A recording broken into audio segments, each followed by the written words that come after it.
Fallout 4 is such a different game than Fallout 1.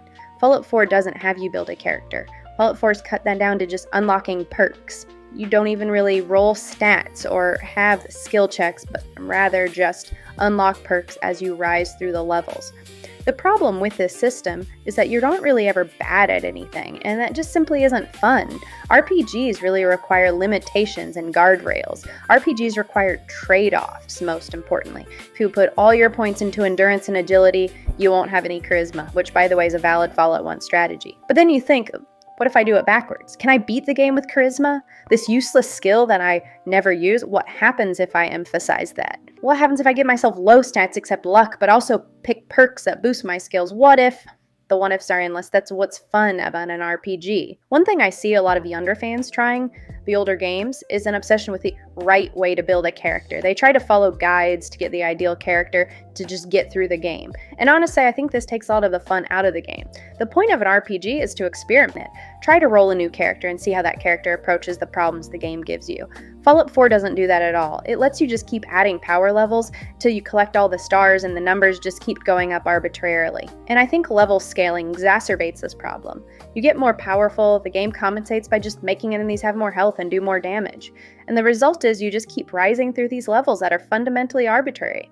There's no, how would the character have developed use their skills to get past this? It's just enemy appears, pull out big weapon. But statistically, the majority of Fallout players have only ever played Fallout 4. If we look at sales numbers, the vast majority of the people playing any Fallout game have only played Fallout 4. Right now, as I write this, SteamDB reports that 261 players are playing Fallout 1, while over 21,000 players are playing Fallout 4. And yeah, there's a dedicated 40 fans playing Fallout Tactics. I see you. Shout out to the Fallout Tactics crew. For a lot of the fan base, though, Fallout 4 represents what Fallout is, and the departures from what Fallout 1 and 2 were don't mean anything if you don't even know what those departures were. I think this is key to understanding how, as the title says, the game lost the plot. Fallout 4 is utterly unrecognizable from the standpoint of Fallout 1. It's a series in name only. That didn't start with Bethesda, but Bethesda is definitely a part of it. This new game bearing the Fallout name like Cain wandering in the land of Nod is something that people will buy. People have bought into this new vision, even if it's a hollow, meaningless use of the origin's name for brand recognition. And that's what Fallout means to the majority of people who continue to buy these products with Fallout branding. And so that's what it will continue to be. As Bethesda took Fallout in the mainstream, they started merchandising the hell out of it, critiquing capitalism by engaging in overconsumption, the true American way. Suddenly Bethesda's store was flooded with defictionalized products and Vault Boy on everything. In the days before Fallout 3, there was no Fallout merchandise. That's not an exaggeration. I don't think there was anything outside of the games and the guidebooks for the games. Still, there really is no Fallout 1 or 2 merchandise. The merch comes entirely from the later games, and that really shows how different Bethesda has treated the series than Interplay. And it may also speak a bit to the more mainstream appeal that these games have compared to the CRPGs of the 90s. J.E. Sawyer had made a tabletop RPG that eventually did get finished into a playable state. What's interesting there is the focus. The Fallout Bible, I know, it's not canon, I don't give a shit. It's still useful for understanding the motivations of the developers. The Fallout Bible mentions TTRPG campaigns being played in Fallout setting. Sawyer wanted to create a system to allow fans to continue to tell the stories set within the Fallout world outside of the games that had been released.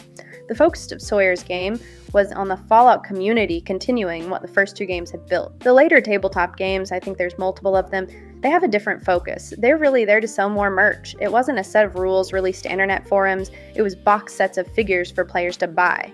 Oh yeah, and there was the mobile game too, Fallout Shelter. Do I need to go into why mobile games are trash? I get it, it's darkly funny and ironic to mistreat your ball dwellers. I also think it misses that the older games treated such mistreatment as a bad thing, and that is some cartoonish dark humor. I'm going to confess something, I don't like MMOs. I've never been a huge fan, and I'm not going to spend money on an MMO just to record this video. So I'm not going to critique Fallout 76 in the same way I've talked about these other games. I just don't have an interest in it. I will point out that Interplay did consider doing an MMO, so that's not just a criticism of Bethesda. And I also state my opinion that MMOs are the deaths of franchises. I really hope I'm wrong on this point because I do love the Fallout franchise. But World of Warcraft effectively ended the Warcraft franchise. Phantasy Star Online ensured no Phantasy Star RPGs really ever got made again. And since ESO and Fallout 76, we've gone the longest we've ever gone without either a Fallout or Elder Scrolls game. The TD show follows the progression the rest of the series has been following. There are people who react poorly who's hearing this, but the show absolutely retcons lore. The show seems to have forgotten, for example, that Shady Sands was founded by vault dwellers, or that vaults had access to cold fusion. It throws in new lore about ghouls and forgets old lore. It seems not even to comprehend how big VNCR was just a few years prior. The real retcons, though, aren't in changing some obscure piece of trivia. It's in changing what the series was trying to do. Whether Shady Sands was nuked before or after New Vegas isn't as important as the fact that Shady Sands, the society we saw rise across 3 games, was wiped out off screen with no exploration of what the action means for the world. There's no logical progression from there, no in-depth look at how the people and institutions of the MCR reacted to its destruction. It's just gone so that something else can take its place. The new writers just weren't interested in the story the old games were telling, and so they wiped the slate clean so they could do something else. Which begs the question of why Bethesda bought the series in the first place. Why not just make a new post-apocalyptic franchise like Tim Kaine had done when he no longer had control over Wasteland? What Bethesda really bought when they bought Fallout was brand recognition. Contrary to popular belief, the Fallout games weren't particularly obscure in the 1990s and 2000s. The market for games was smaller back then, and PC RPGs were a small subset of the market overall. Within that context, the games actually sold very well and were relatively well known. Bethesda bought the series so they could call their game Fallout 3 instead of Oblivion with Guns 1. Black Isle and Bethesda tell stories and build worlds with entirely different philosophies. Bethesda Fallout is focused on narrower storylines revolving around characters, and the Wasteland is a setting for those stories, not a portrayal of a fictional world. Fallout 3 is the story of a kid looking for their dad. Fallout 4 is the story of a dad trying to find their kid. Fallout TV shows Lucy's story, and Sion had to be removed since it made telling Lucy's story hard. The Wasteland is only the setting for those stories, and it's hard to see it existing without the protagonist there. Black Isle, on the other hand, places its stories within an existing world. You get the sense that their worlds would exist even if we weren't playing the games. Instead of feeling like the world was created for the story, it feels like the story is being told within a world and despite that world. And I think Obsidian nailed this with New Vegas as well. The Courier is important to the future of the Mojave, but the Mojave would have a future even without the Courier. Black Isle's Fallout was a world we only see glimpses of. When it feels half-baked, it's because it feels like we're seeing only part of a larger world. When Bethesda's Fallout feels half-baked, by contrast, it's because it feels like a manufactured setting for selling a product. Black Isle's world building asks questions and then answers them. How do these people feed themselves? How do they go to the bathroom? Why are they here? Bethesda's world building is, this is a game.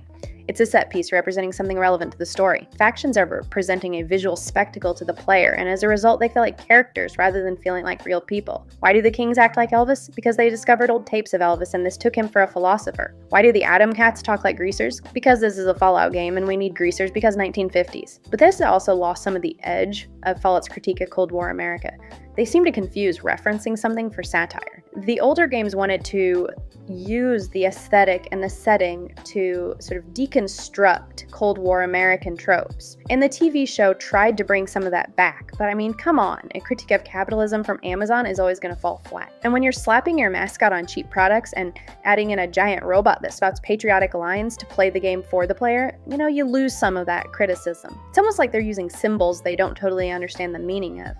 Wait, where have I heard that before? Ulysses really does seem like a middle finger to Bethesda. So I think is the rad roach being killed by a gecko you see upon leaving Coot Springs. Geckos were in the original games, rad roaches were a Bethesda creation. You do the math on that one. But people who mock Ulysses as something Volbear are just showing how they really don't understand what he's saying. He's talking about how symbols have power, but I think that can apply also to aesthetics. The aesthetics of old Fallout were about deconstructing the rose-tinted image of Cold War America. The Leave It to Beaver nostalgia replaced with radiation mutants, it's a powerful image. The aesthetics of new Fallout are retro but destroyed and therefore looks cool. And indeed, a lot of the discourse around the newer games often focus on a Fallout aesthetic for its own sake and not as a satire of other older aesthetic. In a lot of ways, it mirrors what's happened to Star Wars, whereas the older Star Wars movies tended to use older forms to add meaning to the stories they were telling.